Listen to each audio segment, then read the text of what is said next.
Okay, here we go. Getting ready for week 20. There's guideposts for week 20 in our pilgrimage as living with intention. So last week we were talking about transformation and kind of getting a sense of what that is that means to us and how it is that transformation is a sort of more durable sort of change than is just regular old change.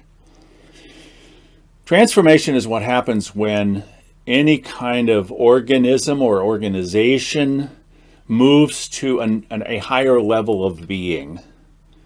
Built into nature, we look at an insect when it goes from an egg to a larva to a pupil to an adult. We talk about this often in terms of transformation of a butterfly, which goes from a caterpillar, forms a chrysalis, forms a butterfly. It doesn't go backwards. It only goes forwards. And so whenever we're facing our own transformation, we're aware that we're moving out of a way of being that is familiar to us into a way of being that is not familiar. We don't know where this is going. And so there's a kind of natural resistance to transformation. It's like, I'm okay with things the way they are. I'm not sure I want this more permanent sort of change happening for me here. So I want to suggest to you, I'm going to introduce you to a couple of different tools that we're going to go into with much greater depth. But I want to kind of lead our way into it here a little bit and suggest to you that transformation is the movement from one stage to a more structurally complex and effective stage of development. Things just work better when we go through this process of transformation. So part of what we're looking at here and kind of our understanding of how it is that transformation happens is built upon the work of George Gurdjieff, who was the kind of wild man who traveled the steppes of Asia 100 years ago and brought back some of the esoteric teachings of the wisdom schools throughout Asia. And so this is based in part on that. And one of the principles that he brought was this whole notion of the law of three. And the law of three is essentially about saying that there's affirming and denying and reconciling, and these three together bring forth a new way of being, which is all kind of a little hard to get our heads around. So I want to give you some specific examples of that. Here's a sailboat. If we have the three being the wind, the power of the wind, the water, the resistance of the water to the boat's movement, and the reconciling, which is the helmsman. You see back there behind the spray? You can hardly see him back there, but he's the guy holding the rudder and the sheet. And if he holds them in just the right tension and the right way, the boat will actually go faster than the wind. So that's an example of the law of three. Another one is this. This was an art installation over at the St. Louis Art Museum, and it's basically about a 6-foot-high plexiglass cylinder that's full of probably water, and down at the bottom there's a pump, and the pump pulls the water out of the bottom and pushes it into the top, and the consequence is, if you can see down the middle there, there's a whirlpool. And so the dynamism of this system is that the three together, the container, the fluid, the water, and the pump, the power, those three together create a whirlpool. Without the water, it's certainly not going to happen. Without the container, it's not. And if you unplug the pump, and so it's no longer pumping, the whirlpool will go away. If you bring all three back, you will have a whirlpool. So this is a system that reliably creates the phenomenon of the whirlpool out of the interplay of these three things. So when the three are held in tension, a fourth arises in a new dimension. And that's a kind of basic premise of where it is that we're going with this, is this capacity to create something new out of these disparate pieces that we are working with. Okay, now for the purposes of our conversation about transformation, one of the things that's critical to us is understanding what is a perspective. We talked about this a little bit last Sunday night. And I'm going to suggest to you that a perspective is something that we form when it is that we hold three things together: the focus, the locus, and the lens. The focus, in this case, being the tree. This is what the eyeball is looking at. The locus is the eye looking, and the lens or the map is what we look through.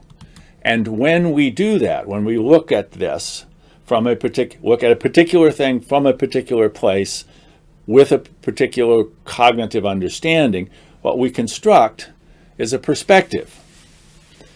Now, let me give you some more concrete and almost whimsical examples of what it is that we're talking about. This is, you can see a bunch of people walking around. This is probably someplace in Europe. I don't know where this was taken, but there's that post there, and there's a bench, and somebody's drawn a bunch of stuff with chalk.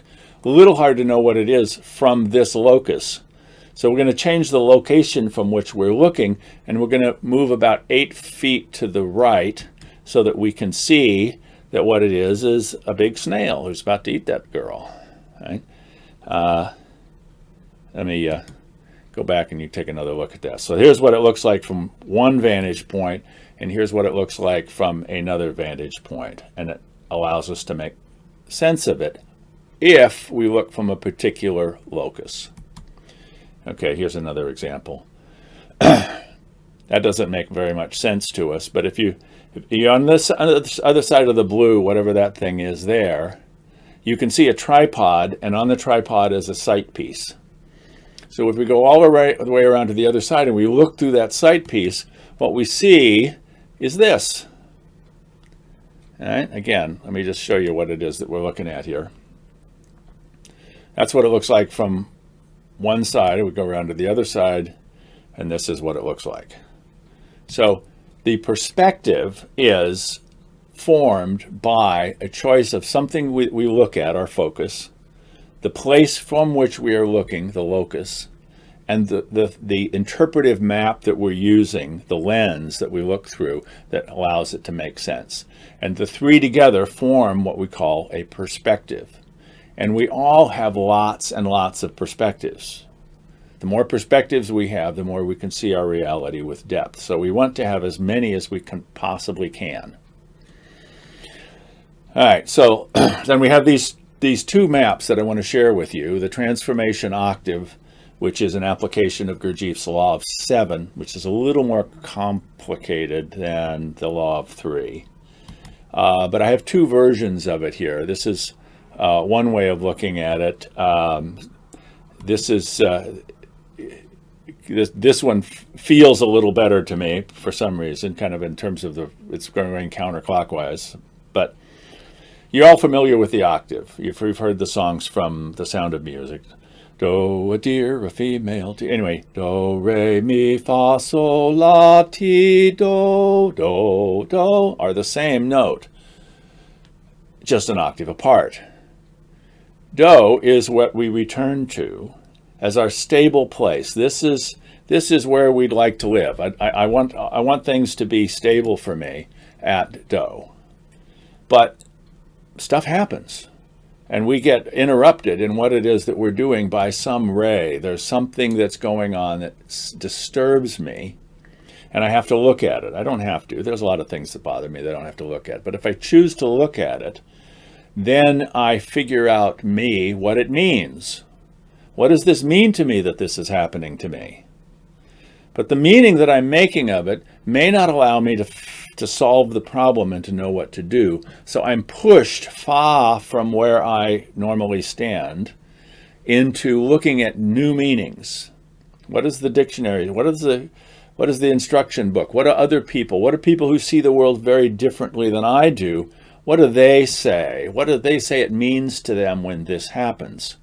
And so I'm going to collect multiple meanings so that I can construct a cognitive map that will allow me to make better meaning. So forms the more complex map, which then I listen to. And I say, what is it that this map is telling me about what's going on in my life, in my world, so that I can then do something new. I can try a new way of being. I can sort of experiment with how I'm going to be. And if it works, and to the degree to which it makes things better, now I'm back at do. Although, as I said, I'm an octave up. So that's one of the maps that we're going to come back to and talk about the Transformation Octave at greater depth. The second map that we're going to look at is this thing called the 8 orders of self, as it's described in here, but it's basically 8 orders of consciousness of any self-reflective system. Any system that is able to reflect on its own functioning is able to move through levels of development. And this is any organism or organization. The degree to which an organization actually follows through these pieces is the degree to which it grows up into a more mature way of being. Right? So this is a map, as I said, this is one that we're going to come back to and talk about in much greater depth as we move forward. But I wanted to share all of these pieces with you, not to overwhelm you, but just to kind of give you a sense of where it is that we're going. For this Sunday, I want to encourage you to just kind of think about, do I really want transformation in my life? Because this can be profoundly disruptive. It also can create a place of greater security and safety and clarity, but I'm not sure I want to change that much. So kind of look at your own resistance to transformation, what it means to you, and then decide that you're foursquare in favor of transformation and you want to take this journey with us.